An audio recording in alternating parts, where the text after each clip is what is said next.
The main feeling there was a fear of having to go back to corporate world and not being able to pursue the newfound love that I found. It's a lot more fulfilling. Like I find joy in the everyday. In my corporate career, it was always about the what next, right? So I'm going through this painful process every day because in 3 months' time I get a bonus, and it was hardly ever about the day-to-day. Holidays now have slightly different feel to it in that, it's great. I'm, going out with my family. We're going to travel. It'll be great. But at the same time, I'm like, I'm not going to be in the workshop for a bit of time. That's maybe I'll think about woodworking in my holiday. In my corporate career, the holidays it was the break is part of the thing that kept me sane throughout the year was, just taking a break and not thinking about it. And some people were like, oh, you're being very brave, meaning something else. And it was a challenge, right, to work through it. But in the end, you need to pursue your convictions, right?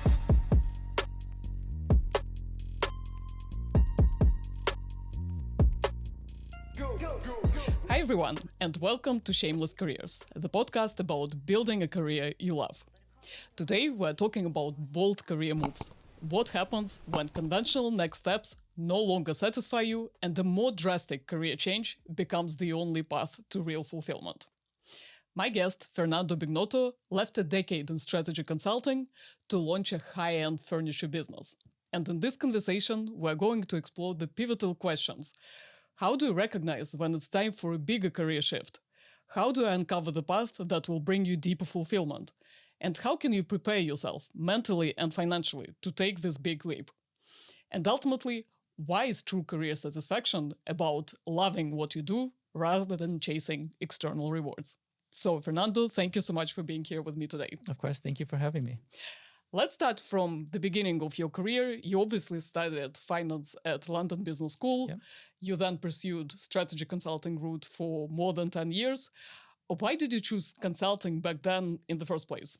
So I had a background in economics, started out as a financial analyst, and then did a master's in finance. So like a lot of like technical background and interest. And I felt like I lacked a bit of skills around, softer skills in team leadership, presentation, communication, managing people, and strategy more broadly as well. And thought, well, it's a great way to learn, just jump into strategy consulting. So it was almost like focusing on the things I wasn't good at and try to develop them through a career in strategy consulting. And at which point throughout your journey in strategy consulting did you realize that it's time for a change? I don't think there was a single point. And actually my career was kind of with strategy consulting was a bit back and forth.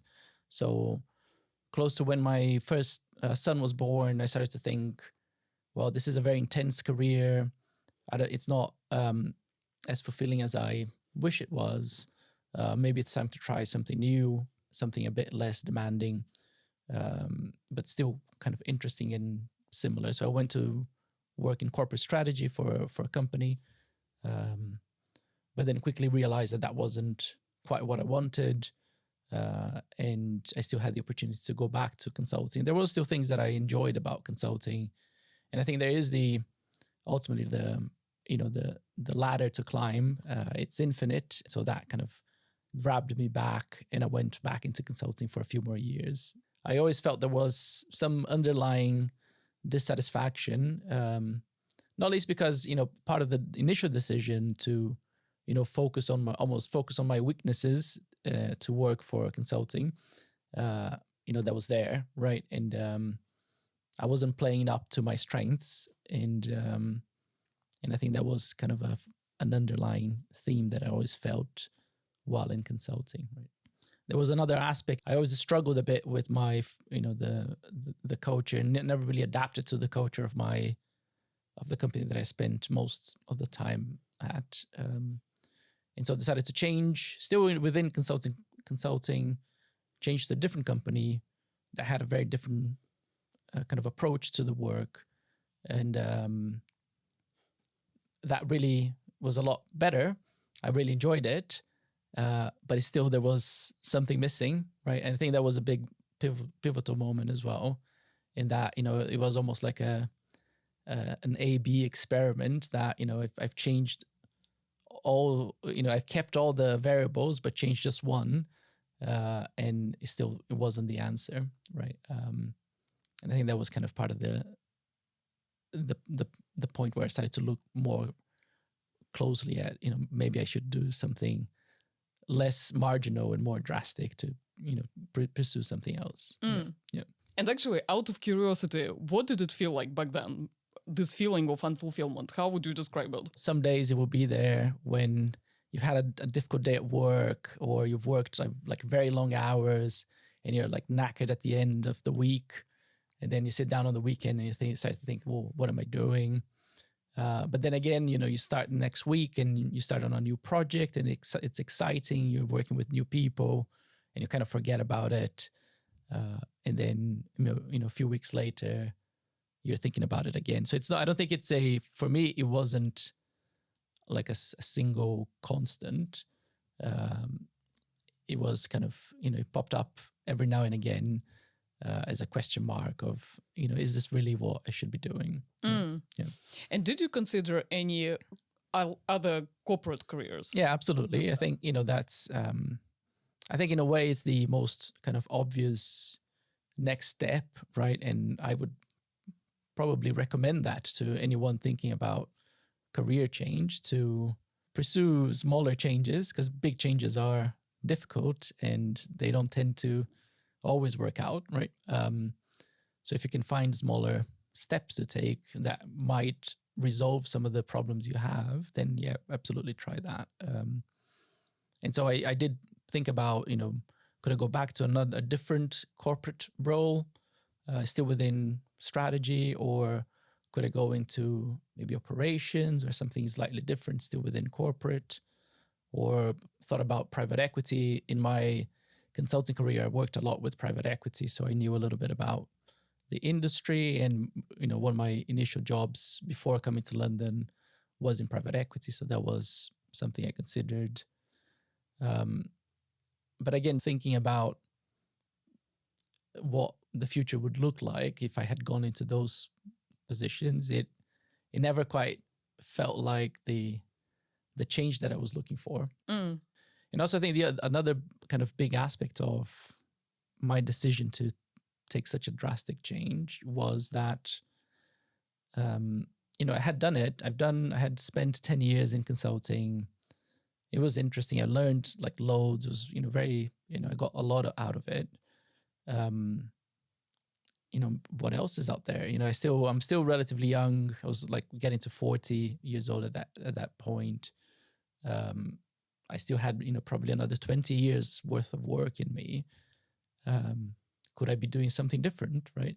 And now that I know a bit more about myself, like how would I build a career that I actually, really would like to have, right? So it wasn't only kind of like the negative aspects of unfulfillment that led to this decision, but I think there were quite a few kind of positive aspects of, what else could I do? And then there were other aspects of the decision making around just general lifestyle. It's hard to maintain an actually healthy lifestyle in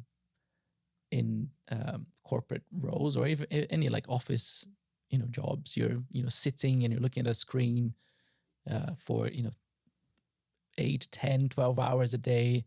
And then you go back home and you probably look at, screens again, right? Sitting down. And then you go to the gym to kind of make up for it. And it's never enough, right?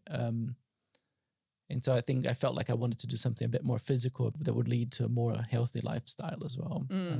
Let alone the stress, which often leads to like bad eating habits, Yeah, not sleeping well, etc. That's it. Yeah. Not sleeping enough. There's stress everywhere, right? So, I'm still stressed with my current jobs. But it's a different type of stress. Yeah.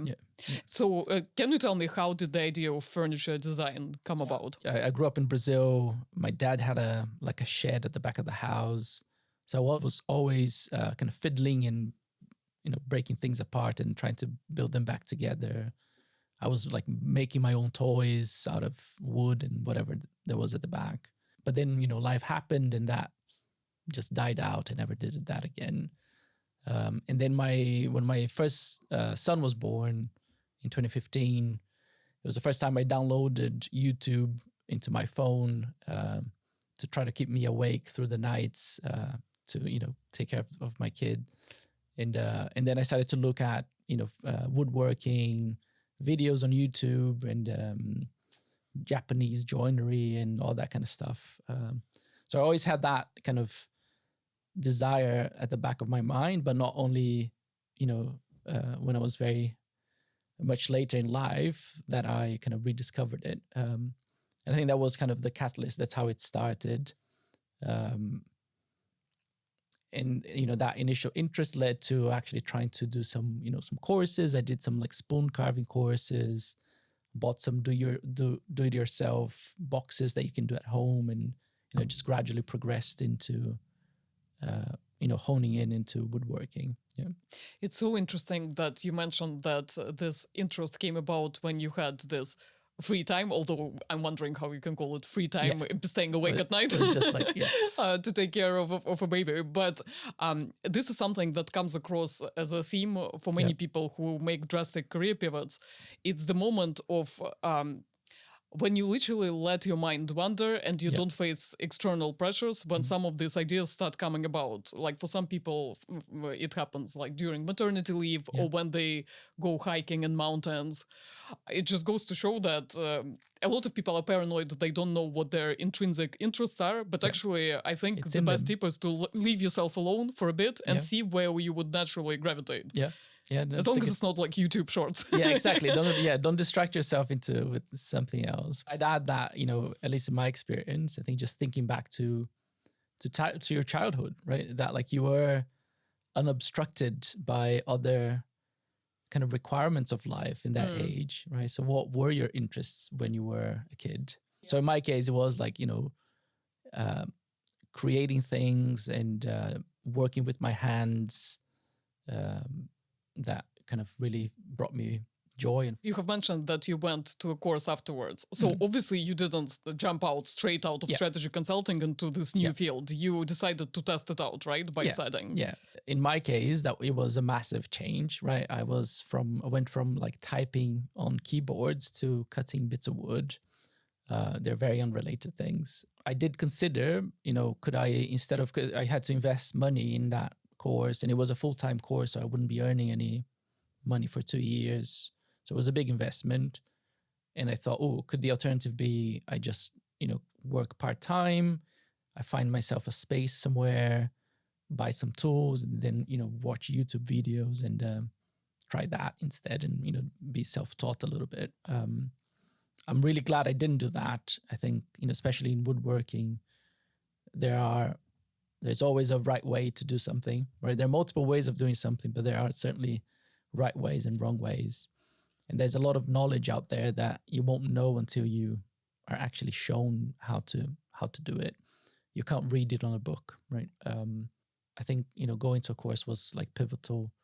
It also, creates a network, and you meet new people. And it was, I think it was in a way part of the experience as well, right? Because even when I decided to move, I wasn't sure it would work out, and I'm still not sure it will work out, right? I'm still trying to make it work out. But, even just taking 2 years to do a course was in itself a valuable thing to do. Even if after the end of the 2 years, I decided to go back to a corporate career or something else, I still felt that was a worthwhile thing to do. And how was this experience? So you obviously end up in a completely different setting. Yeah. I would even say a completely different like bubble of Absolutely. A different profession. Yes. What was it like? Yeah, it was really mind-opening. It was, I loved it. I haven't felt that way since I was probably at uni back in, many years ago. You meet new people, you're back to learning things, which is always, exciting. And it was very different to everything I had done before. And also it was great to kind of actually be exposed to, like, you in life, you are exposed to people from different walks of life and that have done different things, but not to the extent of like, I'd be with those guys every day for 8 hours, every day of the week.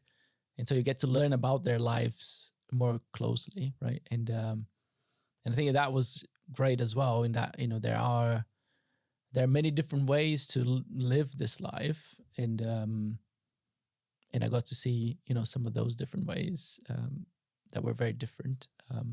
So was there an element of kind of you seeing that, okay, in your previous corporate bubble, like the life doesn't end there. There are other ways of life, and that's maybe kind of in this bubble, people don't even know what like private equity or strategy consulting absolutely. is. So like I've had a corporate career, went to London Business School. My friends were probably like the most different ones were like in IT, right, or in law, right, and a lot of people were still in strategy or finance and so on. So that was the bubble I lived in. And so going to talk to people that were, they were chefs, or some of them they were young, so they were working at bars, and some people were like trying to figure out what to do, and others were like product designers. I had a very good friend who was a car designer that was, playing with woodworking as well. So yeah, it's great to like just be exposed in a more intimate environment, right, to people that have come from very different backgrounds. I think that does open your mind as well to, what else is out there. Right? Yeah, and maybe probably even makes you feel more liberated, because if you're in the same bubble, oftentimes you start identifying yourself with this bubble, that the only way to make it in life is to progress within this bubble. Correct. But probably it's liberating to see that that's not the only way to do it, Absolutely. And can you tell me, did you feel like this identity shift from the corporate path to your new path? What did it feel like from inside? Yeah, I think it was liberating. It was exciting. It was, I wasn't putting on a suit and tie anymore every day. I was putting safety boots and, a jacket and a hoodie, and, taking a tape measure with me to work. It felt great. It was different. It was exciting. So what were kind of the signals that you have picked up on that showed to you that, okay, you're on the right track? Like we talked about how you felt in the corporate path. How did you feel differently now during this course? Yeah, well, I think it was a lot about the excitement of the day to day. So, waking up and being kind of, I'm ready to go, want to go to the course. And, the Fridays would come and I get a little bit sad because I'd have to wait for 2 days to go back to the course. I still kind of have this memory of walking into the workshop every day, and you go through like a reception area, and then you open the workshop door, and then there are like work benches, and that like there's a smell of wood in the air. And then like it just felt like I'm grounded, I'm here, I'm ready to work. And that like it was just that, and I never felt that, in corporate, like, oh, this is the smell of coffee in the office. I'm ready to go for a meeting, right? So I was never that kind of enthusiastic and excited about the mundane aspect of it, like the day-to-day thing, right? In my corporate career, it was always about the what next, right? So I'm going through this painful process every day because, in 3 months' time, I get a bonus, right? And then the bonus comes, and then you have your performance review, and if I continue progressing as I am, I'll get my promotion to consultant or whatever, right? And then, and it was hardly ever about the day-to-day, right? It was, today I'm going to do an Excel spreadsheet, right? I did enjoy my Excel spreadsheets, to be honest, but it was never as exciting as what I felt in woodworking, or I still feel in woodworking. Yeah. So interesting. I think what you're describing is literally such a drastic contrast between extrinsic and intrinsic motivation. Right. So extrinsic motivation is when you do something, but not because you want to do it now, but because you want to get something out of it in the future, right? Promotions, pay. While intrinsic motivation is like, you just do something for the sake of it. Right. And exactly. Yeah. It looks like it's making a fundamental difference to how you feel doing the work, right? Absolutely. I think that's spot on. Is lots of ancient wisdom around it's about the journey, not the end, and so on. But until you feel that on a day-to-day, right, it's hard to really kind of internalize the notion. I'd go in and I had been thinking on the tube. I was thinking about, what was the next step and how would I complete that additional task in, making a box or a cabinet or whatever. And then it was all about, taking the wood and cutting the wood and chiseling it, and just those, small actions, and progressing through that process was what excited me, right? And in a way, it was like when the project was done, it was a bit sad, right? It's actually almost the other way around, right? So when you I finished the cabinet that I was making, it was like, oh, it's done. I don't have, like, what do I do now? Like, what's the next thing that I can do to carry on, cutting wood and making things, right? Whereas I think in corporate world, thinking back to, my strategy days was, oh yes, I'm so glad we've done the final presentation. What a relief, right? And we're done. And then here comes the next project, right? So it was almost like a 180 change in the feeling of what you do day to day. Yeah. Listening to you, I also feel like there is this aspect of creativity that plays into it, because in like you are enjoying this creative path of designing a furniture piece, right? And you look forward to the process itself. Right. The question that I'm trying to ask myself is, can you feel this way towards like your strategy project? Or what do you think is missing specifically within this type of work that prevents you from feeling creative in that sense? Absolutely. There's a massive aspect of creativity in what I do now.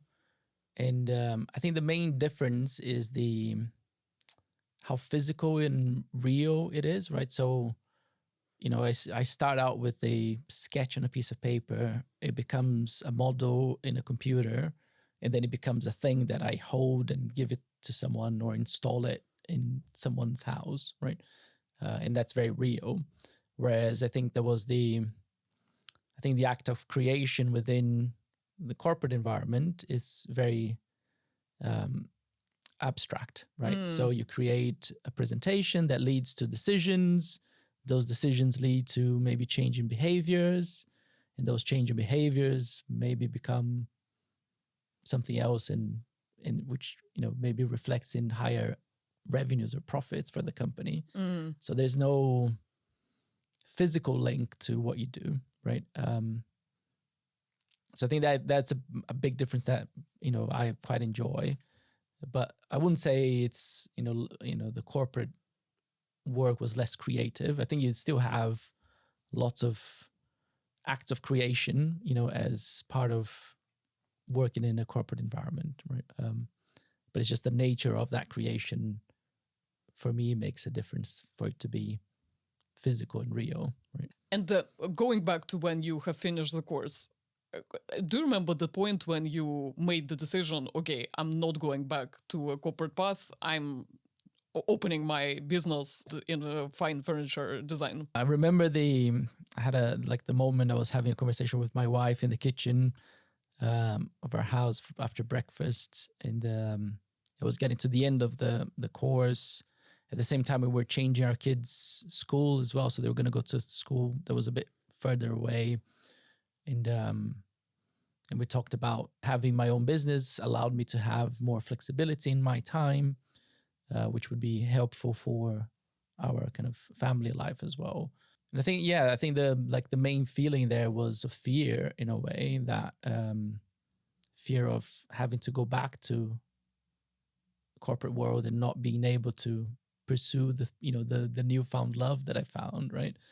So interesting, because some people usually say, oh, I was like scared to leave my stability and jump into the new area. But for you, clearly, you have spent 2 years on the course, and you probably by that point had conviction that that's the right thing to do. Yeah. And in terms of like any other considerations that people think about when they make these big jumps, and the two biggest ones are financial considerations and perception considerations. So let's start with financial ones. You knowing that you will not be as well paid as in a corporate career. How did you think about that? And what advice would you give to people who are considering making this jump and facing this reality? Yeah. I think like that is inevitably it's a massive constraint, right? I was very fortunate that at that same time, when I was going through this change, my wife was also progressing in her career. And so we had some like a big aspect of financial stability through her. And I had worked for 10 years in strategy consulting. I had some savings that I had built up over time that helped me. The mental constraints, and not only about perception, but how you think about your day-to-day life and your level of spend is a critical constraint that I'd say people need to like really think about. A lot of people think about, they see, I have this house and I have a car, or I have kids, or I have a dog, and you have all these things in life that you accumulate over time, and they cost money, and you don't want to lose all of that, right? And you just want to add things, but it is a big trade-off, right? And so pursuing something as risky as what I did, leads to potential loss of financial stability, and you have to spend less, and you won't earn as much money. I think that's where if you want to pursue some radical change, you also need to think about almost like a zero budgeting process, right? And that you will like, what do you really need to survive, right? And how little can you spend to be, moderately comfortable. And I think that's where also meeting different people helped me kind of unlock that thinking, because people will live with a lot less than you might earn. And many people live with a lot more than what you earn, and they still don't think it's enough, right? You can always find some different level of spend that still gives you a comfortable living, and you can still be happy, right? It might be very different to the level of spend that you have at the moment, right? So it's almost like you need to define your attitude to money. And maybe what is the trade-off? Do you want to carry on with your kind of spend level and kind of have to work for it in a career that you don't enjoy? Or are you willing to try something else out that might work or might not work? And if it doesn't work, then you need to live with a lot less, but maybe you're doing something that you really enjoy. It's a trade-off. There's no easy answer there. And how about perception? So was it not a consideration for you at all, especially given that you said that you have a lot of friends in finance, strategy consulting? Did you worry about what they will think? I think like I'd like to say I don't, but I do for sure. And, my wife was very kind of supportive, which makes a big difference. Care a lot about the image that I project to my kids. And actually, I think that was a positive thing, that I was trying something different, because that in a way gave them a different take in life, another role model that they could look at. And there are multiple ways of pursuing a career. So I thought that was like a positive aspect of it. But I did worry that, I was always a bit nervous when, I had friends over and I was telling them about the plans, and never knew how they would react. And some people were like, "Oh, you're being very brave," meaning something else. And it was a challenge, right? To work through it. But in the end, you need to pursue your convictions, right? And I felt like it was the right thing to do, and I still think it was the right thing to do. Yeah. And on the flip side as well, I bet some people came to you to say, "Oh, look, I wish I could do something like that as well." Yeah, absolutely. Yeah. So like in that process, there was a lot of people that, "Oh, that's very interesting. Tell me more. I wish I could do it." And especially around woodworking, a lot of people, "Oh, my dad used to do that," or "my granddad," and I wish I could do more of that. And in a way, like, I think I had, special circumstances that allowed me to do it. I took some big risks, still taking them. But, there's always, I think if you want to do it, there's always a way, right? Yeah. Do you feel like people who came over to you and who felt like they would want to pursue something similar, what do you think was holding them back? I think the main constraint is the stuff that you build around your life and you almost start to take for granted. And that is the thing that you have, right? So, it could be, you have every year you need to do a big trip to somewhere else, right? And that costs money. Or, I just bought this nice car and I need to pay the lease, or I have my mortgage. And, a lot of people don't have that, right? And they are perfectly happy. And I had, even people that I knew were very well off in life saying, oh, I only wish I could do it. But implying that they couldn't and they were tied up with other commitments in life, right? And, I'm sure they were, if they wanted, they certainly could do it from a financial point of view, right? So it comes back to what you said about the trade-offs, right? Yeah, it's exactly. just whether you are happy to take this trade-off. What are you willing to lose to gain what you're looking for, right? And a lot of people are not willing to lose, or can't see themselves losing the things that they built over time to gain something else, right? And let's move to the point when you have started your business. Yep. How did you find your niche? How did you set it up? How did you start growing it? It was a bit of a gradual process. Coming out of the course, I think in woodworking, a very traditional first step is to go work for an established maker, so you can continue to learn. As much as you learn things in 2 years, it's not enough. There's a lot more practical aspects of the job that you need to learn by doing, and that also has the benefit of a paycheck attached to it. I decided to pursue things on my own. I think it was part of what I wanted in the whole journey. I didn't want another job. I wanted to feel like I was creating something, not just the items that I was creating, but creating a business. And so that was a big aspect for me. So just the desire to kind of have my own thing.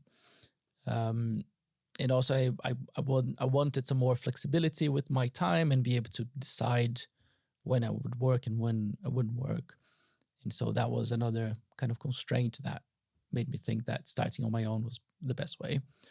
I think in terms of finding where there's a market and you can make, it's very difficult. I kind of gave myself a year to experiment and try different things. So I've, I was continuing to pursue commissions, which was like, highly bespoke and high-end furniture was always what I felt like I wanted to do. But it's a very difficult market to break into. You need a portfolio, you need a track record, and until you've done it, people won't really look at what you can do. So I was lucky to find some people that kind of helped me through the beginning and gave me some commissions. But then I was also trying out some different, trying maybe some small batch items that I could sell in markets, or even some of the more kind of higher volume kind of cabinetry and kind of built-ins and that kind of stuff that are a bit more volume, easier to sell. Gave me a bit less enjoyment in making, but it's also interesting. My plan was that kind of in my second year was kind of to try to scale the business. So, when I had started to find some niches that I felt like I wanted to work in and had the opportunity to work in, try to scale in that area. Again, there was a bit of luck in the process for me in that throughout the first year, I had set up a small workshop with a colleague. So we were sharing the costs that are associated with the space and machines. And then we were each pursuing our own thing. But then in that process, I came across Park Royal Open Workshops. So my workshop is in Park Royal. And Park Royal Open Workshops was in the process of opening as well. So that's a kind of an open access workshop for makers. So they have a big space, very, very nice machines and benches. And so you book by the day to come and use the workshop. And then I started to work with them initially to kind of help maintain the machines and just provide some kind of technical support to them in the woodworking area. And that relationship progressed to us working together on some commissions. So because they were, a community workshop, a lot of people would come to them to say, "Oh, I have this commission, and do you guys do projects?" And at the beginning, they were like, "Oh, we don't have our own production capabilities, but we have this maker here, Fernando, that can take on the project." And so we started to work together. And then at some point, I moved my workshop to within their facilities. And then I was like, my workshop is here. We work together in most of the projects. And it's actually like a really exciting project because it's set up as a not-for-profit. There's an aspect of trying to build the community of makers around Park Royal, which is a like really kind of up-and-coming area for makers and artists and all, different things. And so there was kind of that aspect of like a social aspect to what we were doing as well. And so I decided to kind of join them as part of the team. And so now I still run the kind of commissions, furniture commissions, but through Park Royal Open Air Workshops. So it's, I think there was a lot of kind of trial and error in those 2 years and experimenting, and a bit of luck as well in finding kind of opportunities that I could pursue. So if someone wanted to start a similar business, what do you feel like were the key lessons that you've learned from this journey? For furniture business, I think there are two main constraints you need to think about. One is it's essentially all fixed costs. So you need space for the machines. You need to buy machines for you to be productive. A lot of the things you could do it by hand, but it's like it takes 10 times longer, so you can't do it commercially. And so trying to minimize that fixed cost as you're starting out is critical, because otherwise you won't survive for a year. But at the same time, it's tricky because without some fixed costs, you don't have the capabilities to do the things that you might want to do.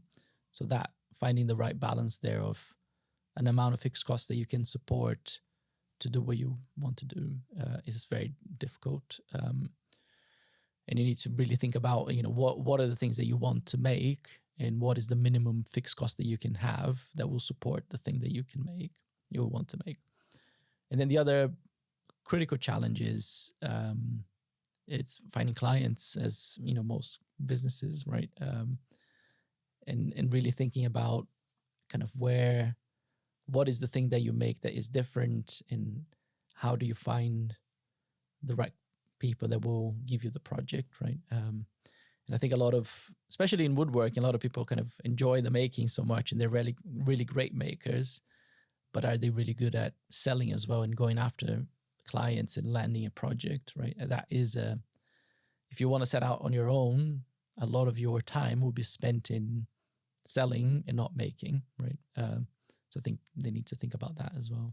Which is something that I'm hearing pretty much across all interviews where people pursued creative routes, creative paths, because ideally this is the thing that you enjoy is creation, right. But ultimately you are running a business, and selling is equally as important, if not more important, and becomes a big part of your time as well, right? Yeah, you can't make it unless someone is paying you to make it, right? Otherwise, unless you're really well funded and you can make it for yourself, and then, or maybe you make it and then find someone to buy it later on. But even then, you still need to find someone to buy it, right? There's still that selling aspect, right. And if you compare the two lifestyles that you had before in the corporate journey versus the lifestyle that you have right now, how would you describe the pros and cons of each? My current lifestyle, it's a lot more active, I feel a lot healthier than I was before.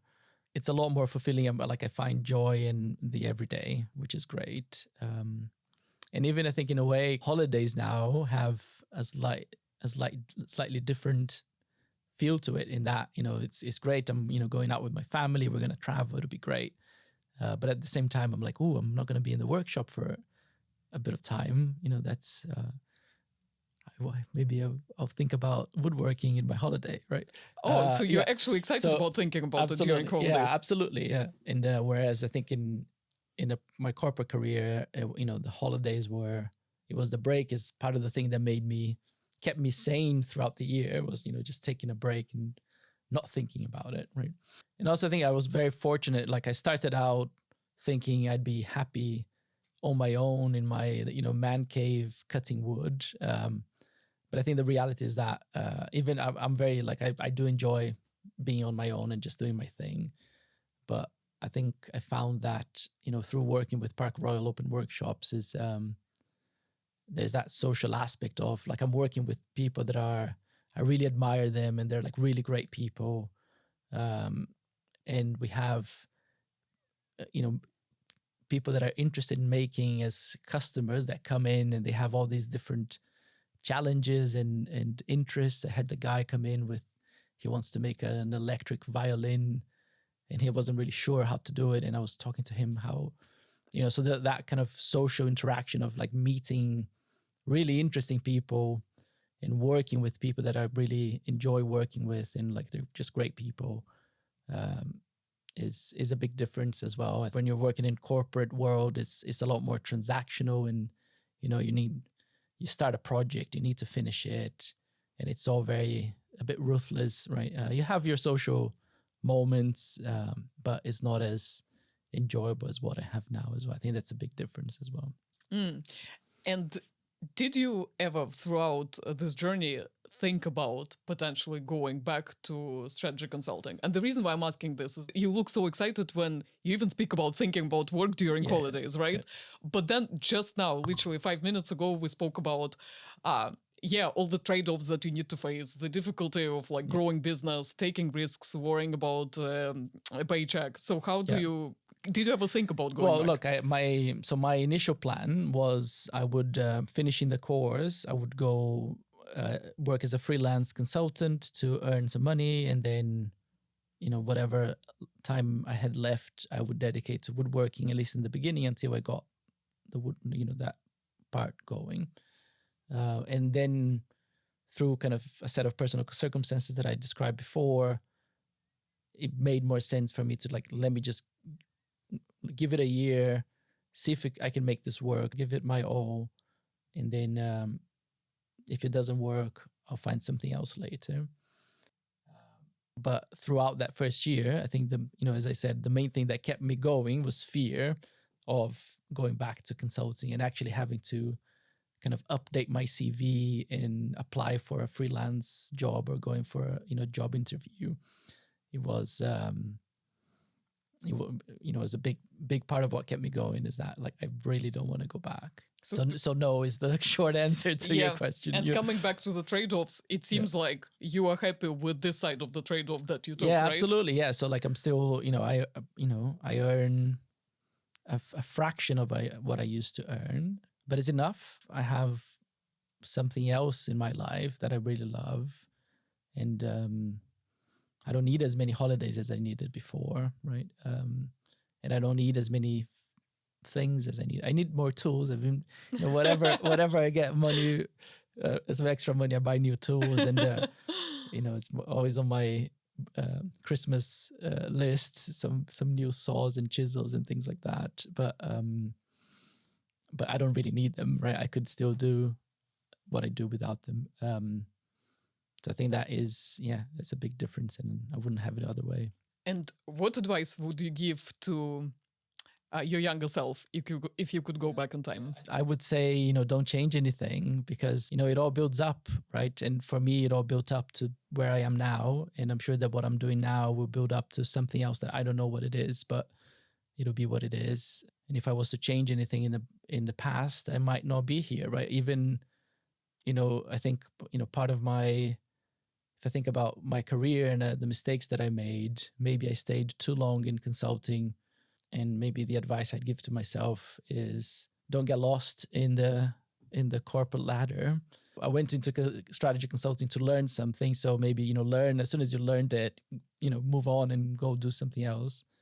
But maybe I would have done something else and have gone to a career that was a bit more tolerable, and I'd be earning some money and have a okay career, and I'd still be doing that, and I wouldn't have found woodworking, right? So I think I wouldn't change anything, right? And if we take a forward-looking lens, for example, with your kids, what advice would you give to them? What should they have as a guiding principle when they make career decisions in the future? The day-to-day is what really matters. It's like, it's what you do as you get into your work and throughout the day. That is the thing that really matters. It's not any external outcome of that. So really think about those practical aspects of the job. And is that really what you want to do? That is a critical question. And I think, like, I grew up in Brazil, and if you're poor in Brazil, you have a really difficult life. And if you don't want to be poor in Brazil, there are very few professions that really pay well. And it's, the law and business and that kind of stuff. So kind of the framework I had in my mind of what to pursue was pretty limited. I think we're, lucky in Europe in general that, there are other professions where you won't be rich, but you will live well, right? You can sustain a minimum lifestyle. You won't live on the streets. And so you have a lot more options. And so I would say to them, really is the follow your passion is the, what people say, but it's that really, right? You need to follow something that really brings you joy on a day-to-day basis, right? And not just pursue money. Yep. And any TED Talk or book or a podcast that has made an impact on you and that can help others who may feel unfulfilled where they are right now? I think in my case, it wasn't. I've read, like, I still enjoy listening to non-fiction audiobooks and podcasts and that kind of stuff. But that's not where you find the answers. I'd say it's they help, but you will find it by doing. I think you need to like jump in and start doing things, and you'll find yourself and you find the thing that you like by doing things and not by just listening or reading. Even if you don't read any books, but you do something, it will be more impactful, I'd say. Yeah. Right. And if you just read the books and not do anything, you would still be reading books. Yeah. Fernando, thank you so much for such an insightful conversation. No, thank you. It was a pleasure.